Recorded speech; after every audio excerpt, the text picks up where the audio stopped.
Hello, welcome to Model Kit Stuff. It's tool review day again today, and we're looking at this. This is part, part 4? Yeah, part 4 out of 5 videos looking at the Infini sanding range. And today we're looking at these sponges.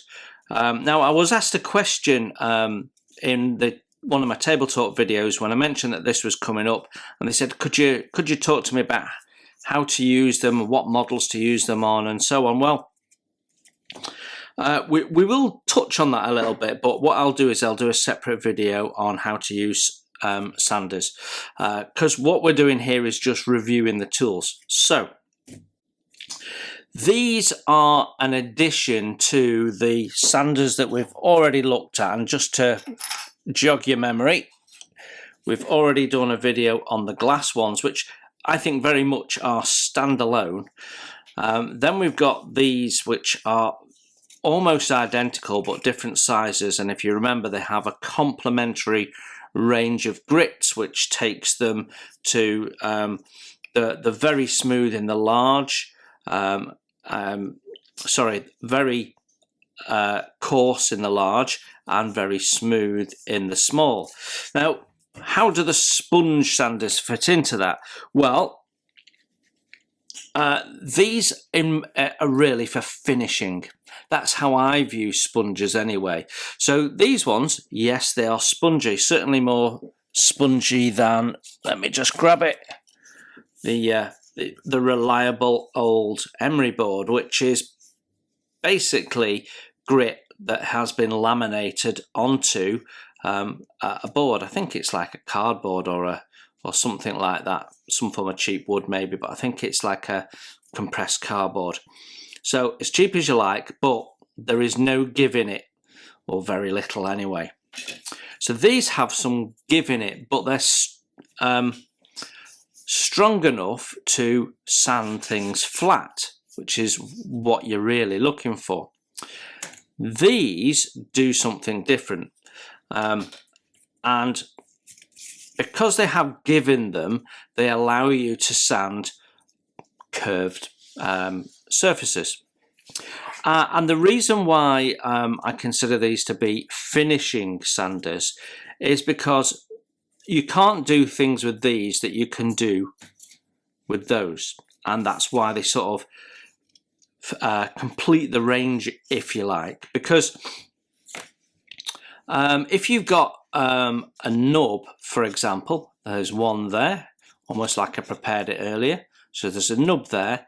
If I start sanding that with a sponge, what's going to happen is I'm going to round it off, but I'm also going to be taking material away from there, and it's going to take me a long time. So what I actually want to do is go in with a flat sander and just take that down and get rid of it, which I've pretty much just done. But I might have put a bit of a flat in, I might have misshapen it, and that's where these come in. This allows me to reshape, blend in, or feather in something we've done. So if we take this leading edge on the wing, for example, and I'm gonna just, because this has never been done, this is just knocked together because it's my test mule. So if we just sand the join lip off that, there we go. Then what I can do is I can go in with my sander, my sponge sander here, and I can put the shape back in, and you can see that I can press down quite hard and it conforms to the shape. So that's why it's sort of a finishing sander. So we go in one way, then we go in with a lower grit in the opposite direction, of course. Always opposite direction where possible, not always possible. It takes the material out quicker if you do it that way, and you get a smoother finish.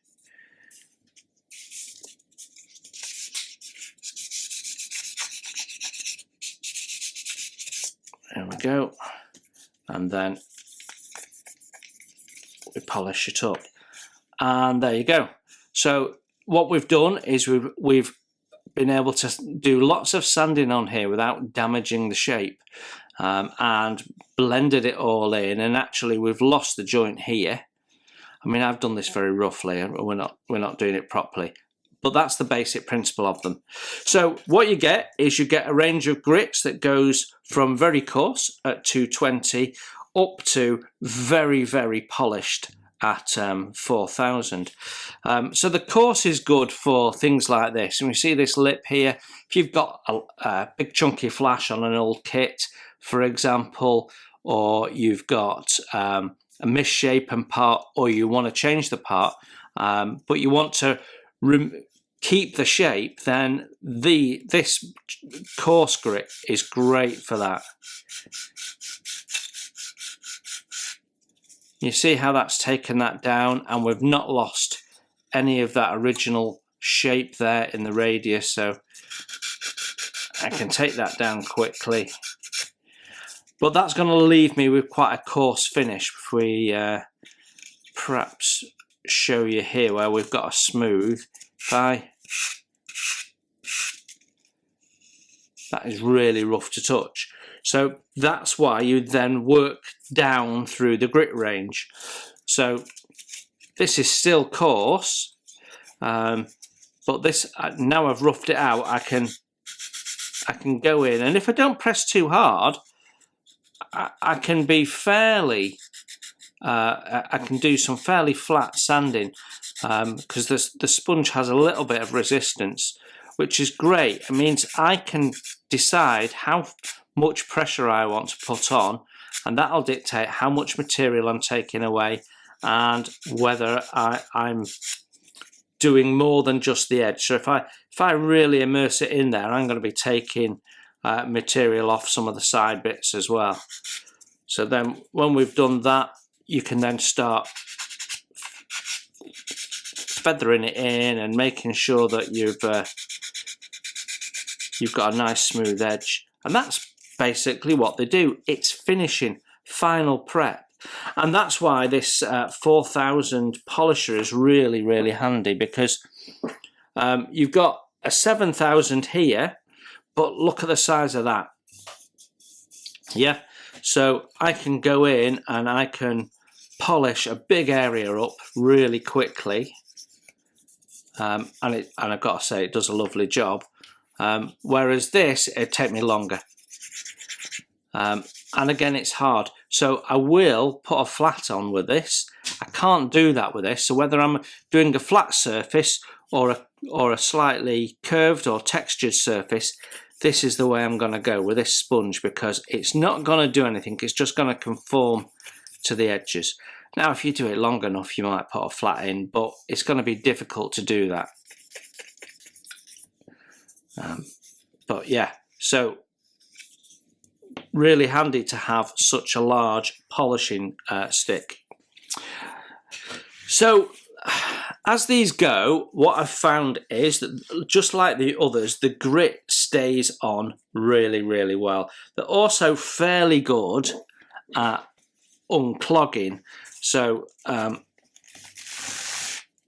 you know, they don't clog too badly. These ones need a wash.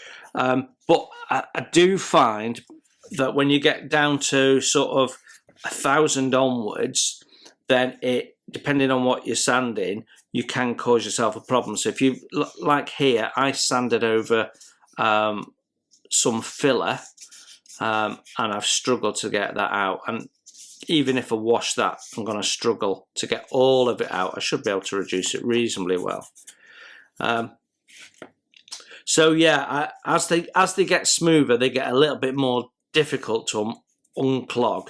But certainly at this end range, they unclog really quite easily, just a bit of a brush.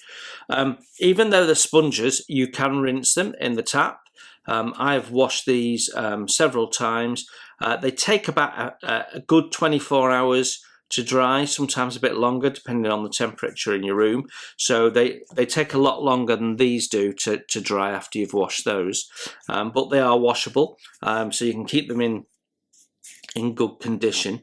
And like I say, I haven't had any problems with losing grit. The one that's most vulnerable to damage is this one, and you can see we've got damage there. So this one, because it's very, very smooth, any little nick, like say if that's protruding and you've not sanded it down before you sand over it with this, then you can cause damage. So you have to be a bit careful with this one. But the others not so much, because they have a grit on, even this one does. So yeah, as a result of them being a finishing one, I don't use them as often as I use my other sanding sticks. They're very occasional. So I've used this on the hull of my Sharn horse, for example, where we've got some big sweeping curves. These are perfect because, you know, you've got lots of material you can sand, and you've got lots of space, and it's just like having it on a sanding block, really. But I still find for certain jobs I need thinner sponges, so I'm still using other products as well, so they don't cover everything just because of the size. You know, I can get in there and polish that, but it's not as easy, whereas I can get in here, I can do some real detail polishing. So you still need sponges of different sizes. But all in all, and I've been using these about 8 months now, I've found that when I've felt I have a need for these, they've risen to the challenge. I've not had any issues. I've not had any problems with delamination. The sponge seems to be very well bonded to the plastic substrate. And then the grit layer seemingly so as well. So, you know, I can't even pull that away if I want to. Not that I should try. I would say, unlike these that you're going to have to replace periodically, and these which you'd perhaps have to replace a little less frequently than these will probably last you a lot longer. So they are worth having. They come in really handy, and you use them more than you think. But again, really just finishing jobs, because I prefer to clean things up with something that's got more control over it, where you sort of lose control with the sponge. So, but it doesn't matter if you do aircraft, military vehicles, ships. They come in handy for all genres. But yeah, I enjoy using them. They work really well, and they have the advantage, unlike some, where once this has been used a few times, it'll start to wrinkle and it'll start to rip. You're not going to have that problem. So they should last a good time. I think I've had these about 9 months now, and I'm really, really happy with them. They complement the rest of the sanding sponge range really, really well, and give you lots of flexibility across your jobs. There's not much more I can really say about them, other than the best thing to do is buy the pack with one of everything in, which is what I've done, and then that gives you the full range of grits to travel through when you're doing sanding jobs. So you can pick the grit you want to start with, and it's always good practice to then work through the rest of them till you get to the end. It's generally the way to go. Depends on what you're doing, not always, but certainly on top surfaces you want to work through all the grits from wherever you start.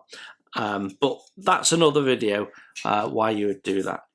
So there you have it. The Infini sanding sponges, I think they're really, really good. They've not given me any trouble. Whenever I've decided I need to use them, they've risen to the challenge, like I say. So nothing more you can say. It does everything it says on the tin.